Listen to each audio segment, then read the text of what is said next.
सुजिया में पिपरी पिसन के मांगे अपन ने नेक के बदले ठेंग दिखाई बे पिया गए परदेश चाबी लाई गए रे सजना कैसे सपरी।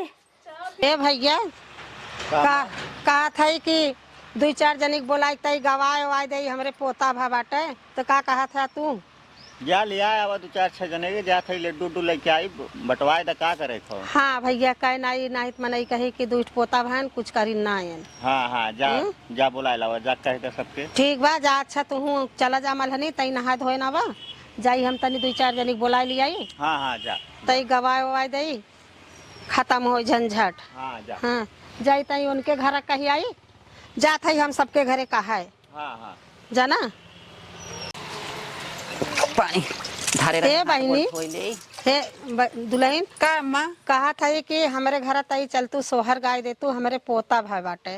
अरे अम्मा और पहले ना ही बताओ एक दिन की तोहरे पोता भा बाटे है आज मतलब कहिए भाई अरे अब अच्छा दिन भैंस 6 दिन। हाँ अच्छा दिन बतावल 6 दिन हो गया अम्मा लील के बैठी रही एक आखर बताए ना सकिन है 2 पोता हमारे भा है। हाँ 2 ठे जोड़वा भा है। चलो बहुत अच्छी बात बाटे है। दूध ना तोहरे आई है। हाँ एक संग है तो बहनी वह कहत रहे आज छठी है चल तू तनी 2-4 जनी बुलाए ले सबके सब जनी तनी गाय बजाए दे तू। चलो ठीक बा अम्मा कहे ना आओ और अरे हो कहाँ पतोहिया घरे बाटिन की। हाँ यही बा हमरे लगे अच्छा, हमारे पतोहिया बाटे। चल अम्मा अच्छी बात बाटे है भले गवाए देता हूँ निक करता हूँ। अरे हमरे बहनी इतना नाती बहन हाँ। 4-5 नाती बहन कुल की दाई गवाए रहे। हाँ, सबके मिजाज खुनाई दिए रहे अब ओकरे दाई ना करब तो कहीं बिटियन भी देबा हमरे भी देना बाटे। हाँ सही कहू ऐसा ही अम्मा जानतो हमरे भौजैया कैसे बेटा भरा है तो मतलब हमरे सभे गदली गदला हुए तो अम्मा हमार गवावे ना। हाँ। और जब हमरे भौजाई भात परदेश में भाई अम्मा ना गवाए ना। हाँ। हमार भौजाई है जान ला हमरे अम्मा से तना झगड़ा इतनी लड़ाई भाई ने अम्मा का हम बताई तू बड़ा नगद की हूँ भले गवाए दे वही मारे हम कहे भाई जैसे नाती हैं तो वैसे पोतवा नातिया से बढ़ के पोतवा और का सही बात है वही ना अरे नगद की हूँ की बहुत ठीक की हूँ। अच्छा अब तोहे बुलाए ले थे चली तनी और 2-4 जनिक बुलाए ले। हाँ चलो ठीक बाटे ठीक कह दे आओ जरूर। ठीक बा हम आवत ही। हाँ आओ जरूर हम सबसे आगे पहुँच तू चला। हाँ जरूर आओ। चलो ठीक बाटे है बतावल अच्छा दिना के नाती हो गया लील के बैठी रही तब तक ना कहीं के हुसे आज आई है हमें बतावे को तो हमारे पोता भा बाटा रे बूढ़ा बहुत आगे है हमें हमारे कुछ होत रहा हम दन से कही तब बुढ़िया जब हो तब कहे तो अरे हो दुनिया भर का ऐठबई करें। चल ठीक ना ऐठे चलब तब ऐठब इनके घर चलब तब चल तब से हाथ गोड़ धो ले रच के तैयार हो जाए तब जाई का करी घास पाती उपाड़ ले साफ कर दे लड़के बच्चा हमारे 2 ठे हैं तो रेन के बेन फैन हर और रेंगत हैं कुछ समझ में ना आवत कैसे का करी खेतम करी कि घरे में करी खाना बनाई लड़कियां देखी कुछ ना समझ में आवत हमरे।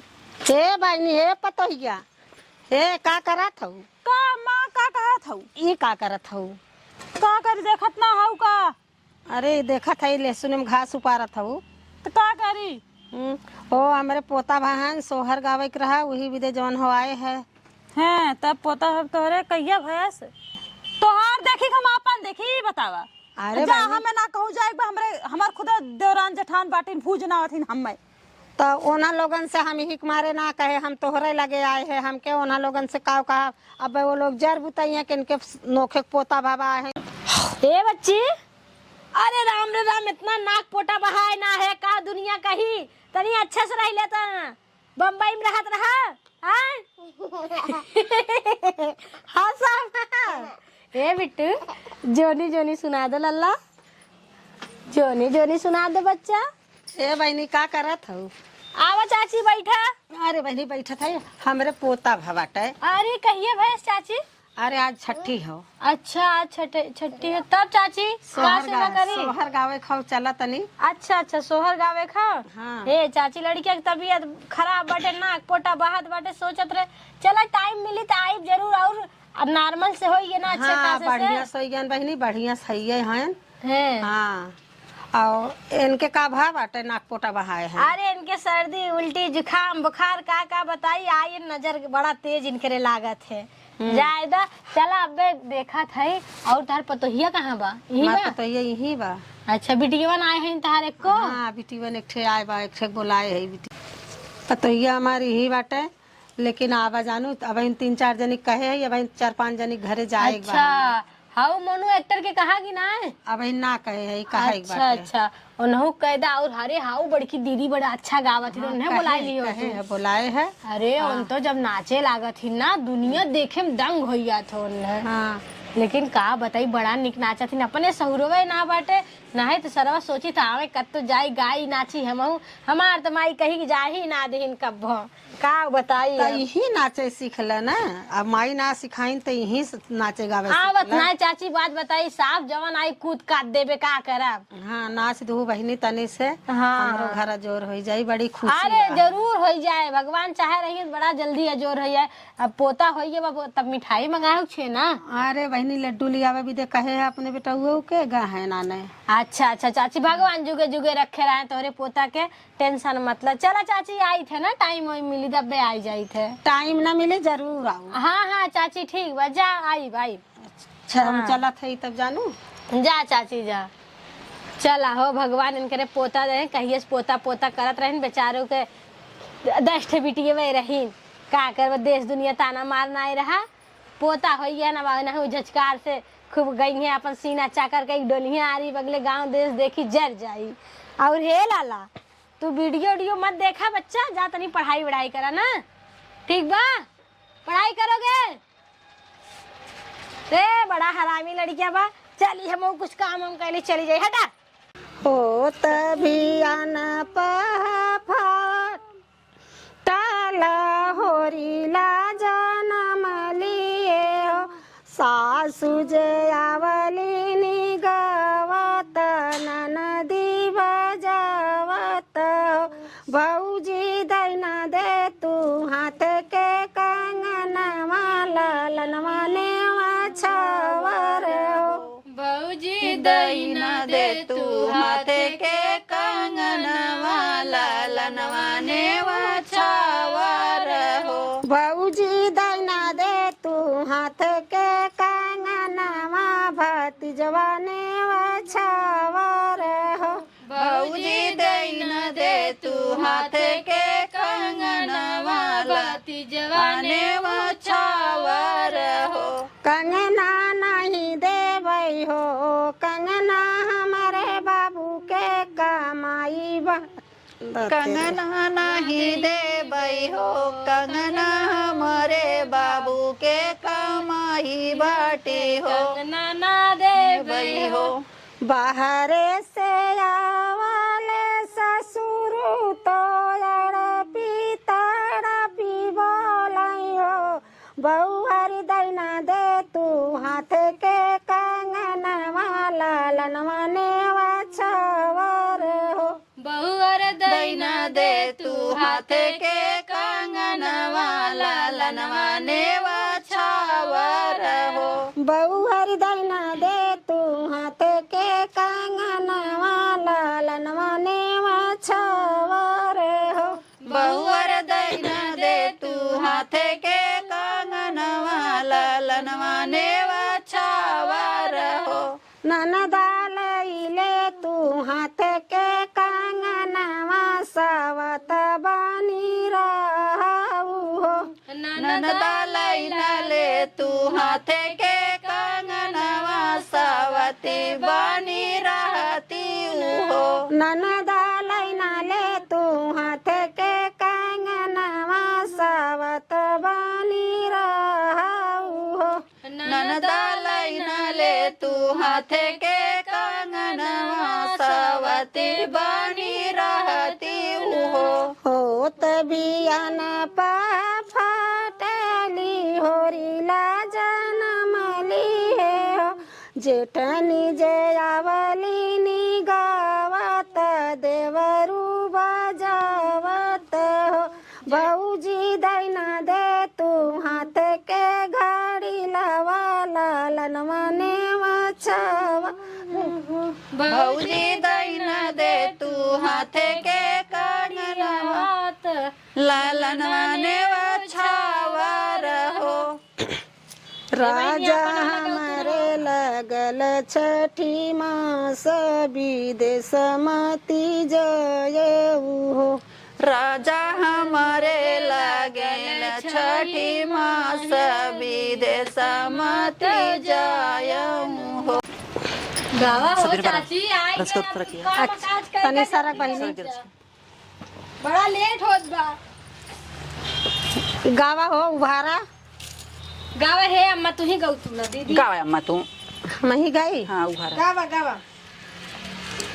सासू कवन कवन घरवा दे भूली पब को नया तर हो। सासू कवन कवन घरवा दे भूतली पब को नया तारा हो। सासू कवन कवन घरवा दे भूली पब को नया तर हो।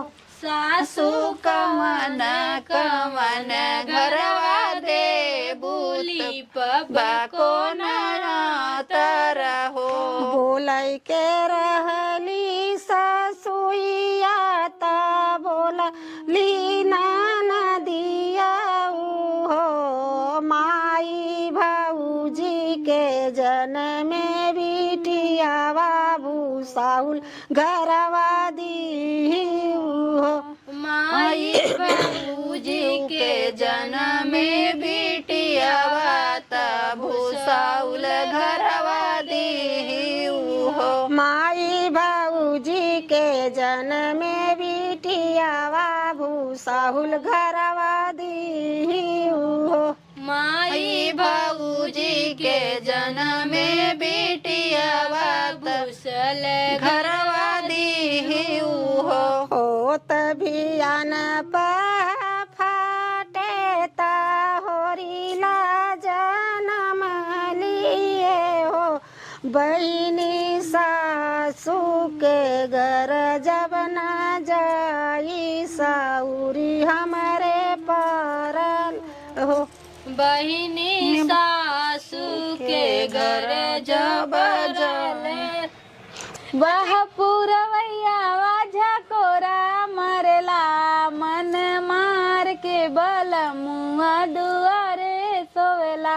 बहे पुरवैया झकोरा मारेला मन मार के बल मुआ दुआरे सुतेला। सासू जी क बोलिया ऐसन लगला जैसे तरवा में बिजली करेंट मारेला। सासू जी के बोलिया ऐसन लगेला जैसे तरवा में बिजली करंट मारेला। वह पुरवैया झकोरा मरला मन मार के बल मुआ दुआरे तोवेला। बहे पुरवैया झकोरा मारेला मन मार के बल मुआ दुआरे सोएला। देवर जी क बोलिया ऐसन लगेला जैसे अमाई मिलिया खटाई लगेला। देवर जी के बोलिया ऐसन लगेला जैसे अमाई मिलिया खटास लगेला। वह पुरवैया झकोरा मरला मन मार के बल मुआ दुआरे सोवेला। बहे पुरवैया झकोर मारेला मन मार के बल मुआ दुआरे सुतेला। सैया जी क बोलिया ऐसन लागेला जैसे रसवा में छेनवा मिठाई लगेला। सैया जी के बोलिया ऐसन लगेला जैसे छनवा मिठाइया के रस लगेला। जैसे रसवा में छेनवा मिठाई लगेला। जैसे रसवा में छेनवा मिठाई लगेला। वह पुरवैया झकोरा मरला मन मार के बल बलमुआ दुआरे सोवेला बहे पुरवैया झकोरा मारेला मन मार के बलमुआ दुआरे सुतेला। बस ए तू गावा हो अम्मा देवड़ी काहे बैठी हो दुनिया के नाच गाना तू करत हो आ जाए कैसा तबीयत खराब बका ना बहनी अरे हो रातिया कहीं हम डेरा गए रहे जानू कहाँ डराई गे रहो गए रहे बहनी वरिया खेते कोरी डेराए गए रहे तो सभी गावा हमें आने देने आओ। एक बात बताई अम्मा हाँ। तू आज ना एकदम दुल्हनियों से चटक तू लागत हो सही ए बतावत बहनी हई कहे ना चाहे हमरे ओकर बाबू बाटे ना हां जब से हम अरे उनकर बाबू तहार नमो उ रखरन का और दिल जानी अरे दिल जानी हम तो कहाँ सुने ना हमें कहत रहे दिल जानी तू सजी बजी ना रह तू निक ना लगत तू अच्छा, जानो अच्छा। तो बहनी हरदम हम ऐसे रहे कहाँ 4 दिन हमें आई है परदेश से जब तक रही तब तक ऐसे रहा ओकर बाद चल जा जैसे मन जैसे रहू। अरे लेकिन एक बात बताइए अम्मा जब पापा तोहरे बिदर गुलाब जामुनिया लावत तोहरे वन सॉरी हाँ, पापा हाँ, नहीं करिए हाँ, हाँ। जब वो लइकावत रहे ना ला दिल जानी खात रहा सुन के हम तो कहे कितना निक बुढ़वा मिला बहन ने ए बहनी का बताई बहनी हमरे ओकर बाबू बाटे ना हमें बहुत मानत हैं जानो और बहनी खियावत बहनी कभो कभो पेट छूट जात अरे जानो हमारी माई, तब लेकिन एक बात बताई भगवान के हंस बनाए के आए है तू तबे इतना अच्छा मनई मिलब तो है। हाँ बहनी ये बात तो तू सही कहू। अच्छा चला ठीक बा उनके छोड़ा गावा कुछ और एक सो गावा अम्मा तू होए कखे अपन सुखवा दुखवा बतियावेला गावा अम्मा जानू गावा कखे गवता ना तो हई लोग गावा हो गावा तू गावा है तो ना लोगन रखे है हमरे लाल के बरहिया करा दा राजा जी हमरे लाल के बरहिया करा दा राजा जी हमरे लाल के बरैया करा दा राजा जी हमरे लाल के बरैया करा दा राजा जी हमरे लाल के बरहिया करा दा राजा जी हमरे लाल के बरहिया करा दा राजा जी अरे छतवा पे तंबू तना दा राजा जी हमरे लाल के बरहिया करा दा राजा जी हमरे लाल के बरैया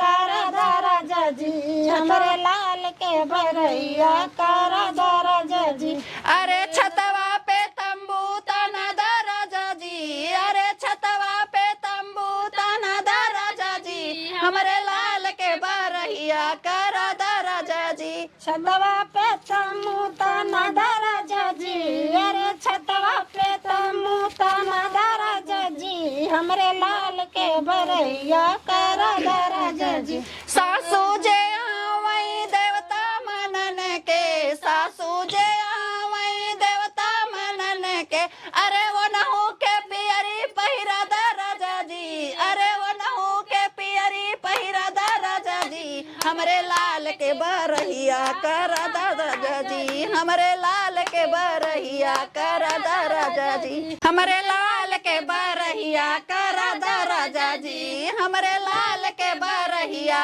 करा दा राजा जी हमरे लाल के बरैया करा दा राजा जी हमरे लाल के बरैया करा दा राजा जी अरे जठनी जे आवई पिपली पिसन के जठनी जे आवई पिपली पिसन के ओनहु के सिकड़ी पहिरा दा राजा जी अरे ओनहु के सिकड़ी पहिरा दा राजा जी हमरे लाल के बरहिया करा दा राजा जी हमरे लाल के बरहिया करा दा राजा जी हमरे लाल के बरैया करा दा राजा जी हमरे लाल के बरैया करा दा राजा जी अरे छतवा पे तंबू तना दा राजा जी अरे छतवा पे तंबू तना दा राजा जी हमरे लाल के बरहिया करा दा राजा जी हमरे लाल के बरहिया करा दा राजा जी छतवा पे तंबू तना दा राजा जी हमरे लाल के बरैया करा दा राजा जी अरे ननदी जे आवई अरे ननदी जे आवई कजला रचन को ननदी जे आवई कजला रचन के अरे कंगना दे दरा जवन हो के हमरे लाल के बरहिया करा दा राजा जी हमरे लाल के बरैया करा दा राजा जी हमरे लाल के बरैया करा दा राजा जी गावे के दूसरा ए मैखे नाची पर के गौदू तनी हिलाए दा चलो शुरू करो बाबा मोरे बाबा बाखरी छवावई हो बड़ाई हो निकला गई हो गए जब चारों कोन दिया ना जलावई हो बड़ई हो निकला गए अरे दिया ना बड़ई हो निकला गए सुजिया में पिपरी पिसन के मांगे अपन नेक के बदले ठंग दिखाई बे पिया गए परदेश चाबी लई गए रे सजनावा कैसे सपरी लई गए रे सजनावा कैसे सपरी जेठनी जिया में पिपरी पिसन के मांगे अपन नेक के बदले ठंग दिखाई बे पिया गए परदेश चाबी लई गए रे सजनावा कैसे सपरी चाबी लई गए रे सजनावा कैसे सपरी हे अब तू रानी मोरी काऊंगे खड़ी है खड़ी आवा अरे वो नाच गावत बना गाओ तू नाच सासु जी आई देवता मनन के मांगे अपना नेक के बदला ठेंग दिखाई बे पिया गए परदेश चाबी लई गए रे सजनावा कैसे सपरी चाबी लई गए रे सजनावा कैसे सपरी कैसे सपरी हो कैसे सपरी चाबी लई गए रे सजनावा कैसे सपरी सासु जी आवे पिपरी पिसन के मांगे अपन नेक के बदले ठेंग दिखाई बे पिया गए परदेश जोरिया चोरवा छीने मोर गहनवा रे सासु के जोरिया चोरवा छीने मोर गहनवा रे सासु के जगाइला ससुया मोर दुश्मनवा रे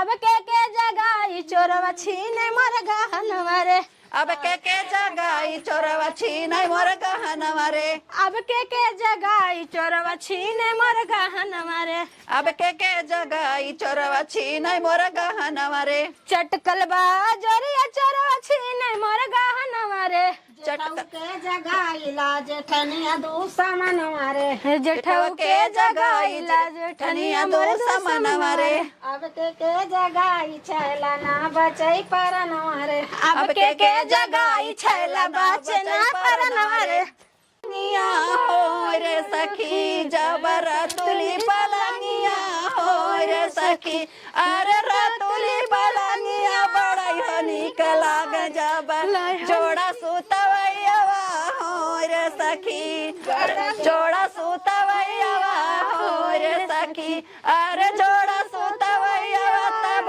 हो निकला गजब गोदी में ललनवा हो रे सखी अरे जोड़ा सुतवैयावा तब हो निकला गजब गोदी में ललनवा हो रे सखी जब गोदी में ललनवा हो रे सखी अरे गोदी में ललनवा तब हो निकला गजब विंध्याचल मुड़निया हो रे सखी जब विंध्याचल मुड़निया हो रे सखी कौन चुटका मुड़निया गजब निकला गए विंध्याचल मुड़निया गजब निकला गए अरे जब लहुरी नदिया हो रे सखी जब लहुरी नदिया हो रे सखी अरे लहुरी नदिया गजब निकला गई जब नाच कूदिने गवाले रे सखी जब नाच कूदिने गवाले